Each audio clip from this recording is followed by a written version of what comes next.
Hello everyone, this is Prachi Dwivedi and in this lecture video we are going to start genetics. तो आज हम इस lecture में genetics के बारे में पढ़ेंगे. ज़्यादा कुछ नहीं पढ़ेंगे, कुछ बेसिक टर्मिनोलॉजीज पढ़ेंगे सो दैट इस चैप्टर को अच्छे से पढ़ पाए. इस चैप्टर को अच्छे से पढ़ने के लिए हमें बेसिक टर्मिनोलॉजीज आनी चाहिए. चलिए स्टार्ट करते हैं. The chapter that name is genetics. Genetics actually class 12th में क्या है, चैप्टर का बड़ा सा नाम दिया गया है. उसका नाम है principle of inheritance and variation. तो इसको हम लोग शॉर्ट में जेनेटिक्स बोलते हैं. सबसे पहले अगर हम जेनेटिक्स की बात कर रहे हैं तो इसका डेफिनेशन लिखेंगे. डेफिनेशन क्या लिखेंगे? Genetics is a branch of science. Genetics is a branch of science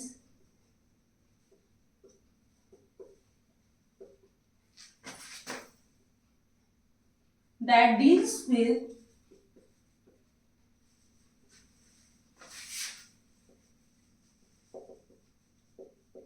inheritance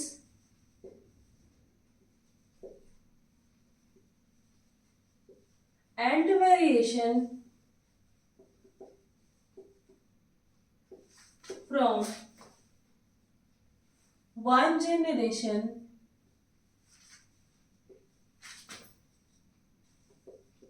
to another generation.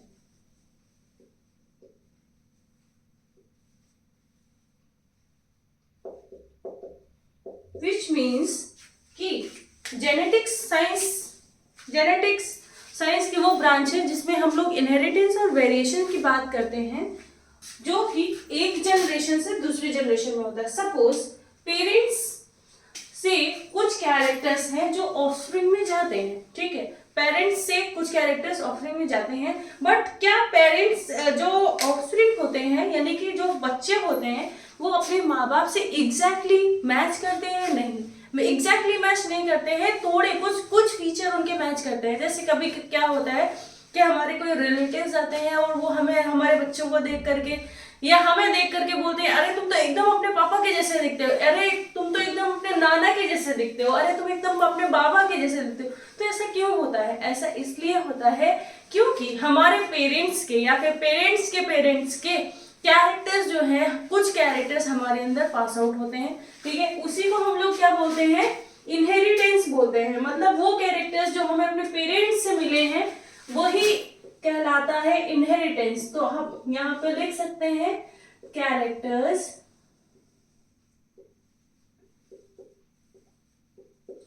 Pass out from one generation to another. अब क्या हम एग्जैक्टली अपने पेरेंट्स की कॉपी होते हैं? जैसे वो दिखते हैं वैसे हम दिखते हैं? नहीं, एग्जैक्टली हम उनके कॉपी नहीं होते हैं. यहाँ पे कुछ वेरिएशन आ जाता है, मतलब कुछ अलग दिखाई देते हैं, हम उसी को वेरिएशन बोलते हैं. अपने पेरेंट्स से हम कुछ अलग दिखाई देते हैं, वही है वेरिएशन. तो variation we differ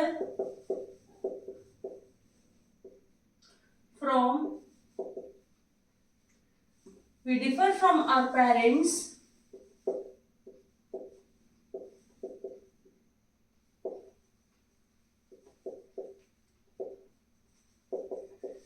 that is variation. और ये वेरिएशन क्यों होता है? मतलब हम लोग थोड़े अलग क्यों दिख रहे हैं अपने पेरेंट्स से? तो this is because of sexual reproduction. और आपने पढ़ा होगा सेक्सुअल रिप्रोडक्शन के बारे में कि जब सेक्सुअल रिप्रोडक्शन होता है तो कौन सा टाइप ऑफ सेल डिवीजन होता है? Meiosis type of cell division होता है. Meiosis type of cell division होता है. और जब मियोसिस होता है तो एक प्रोसेस होती है that is a very important process, that is of crossing over. तो क्रॉसिंग ओवर के टाइम पे क्या होता है कि जो पेरेंट्स के क्रोमोसोम होते हैं, सपोज हमारी बॉडी में जो है 46 क्रोमोसोम है. We have 46 chromosomes in our body. ठीक है, हमारी बॉडी में 46 क्रोमोसोम है. तो at the time of reproduction जब एक जाइगोट बनता है, यानी कि जब एक बेबी का फॉर्मेशन होता है, तो कैसे होता है कि उससे 46 क्रोमोसोम में से 23 क्रोमोसोम जो हैं वो मदर से मिलते हैं। ठीक है, मदर से मिलते हैं तो उनको बोलते हैं मैटरनल क्रोमोसोम। क्या बोलते हैं? Maternal chromosome. एंड 36 क्रोमोसोम जो है, सॉरी 23 क्रोमोसोम जो हैं वो फादर से मिलते हैं। ठीक है, उनको हम बोलते हैं पैटर्नल क्रोमोसोम। तो ये दोनों ही chromosome at the time of sexual reproduction मिलते हैं और क्या बनाते हैं? 23 पेयर ऑफ क्रोमोसोम बनता है। ठीक है, तो ये जो क्रोमोसोम होते हैं आपस में जोड़े में रहते हैं, हमेशा जोड़े में, मतलब हमेशा पेयर में रहते हैं। तो टोटल हम लोग इसलिए बोलते हैं कि 23 पेयर ऑफ क्रोमोसोम होता है, जिसमें से 23 पेयर ऑफ क्रोमोसोम में 22 पेयर ऑफ क्रोमोसोम जो होता है उसको हम लोग बोलते हैं ऑटोजोम। क्या बोलते हैं?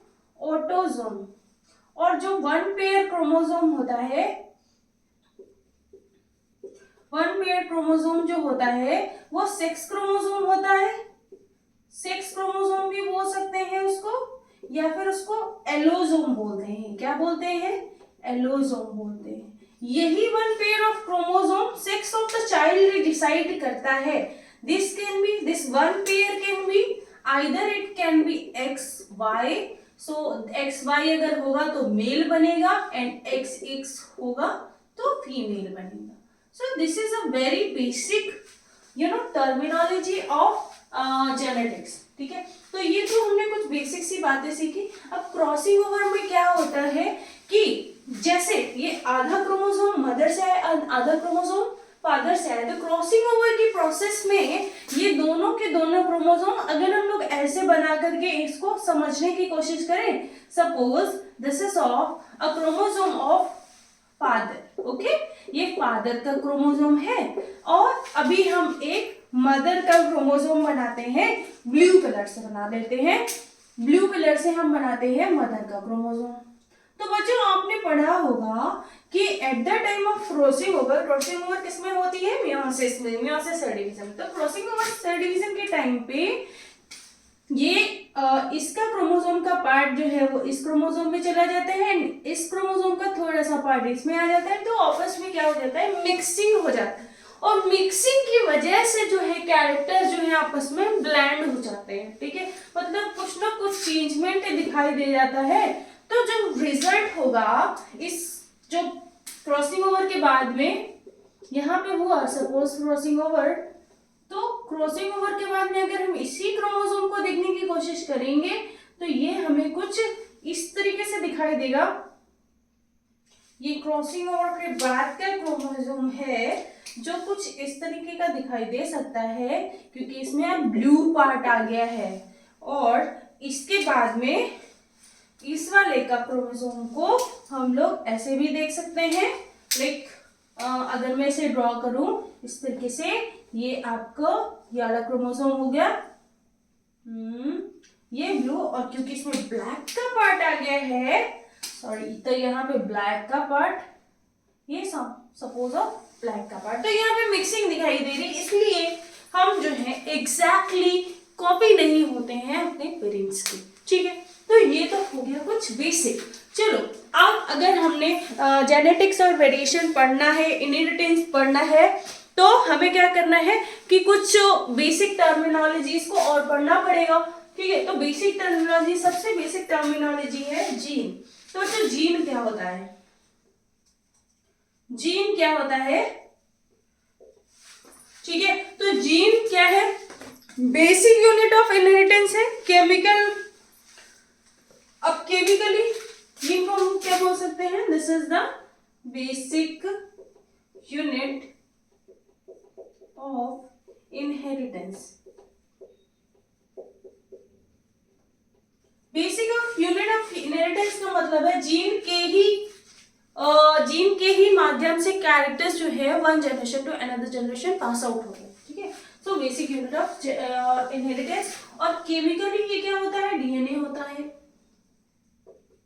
Chemically it is a DNA, ठीक है। केमिकली ये डीएनए होता है।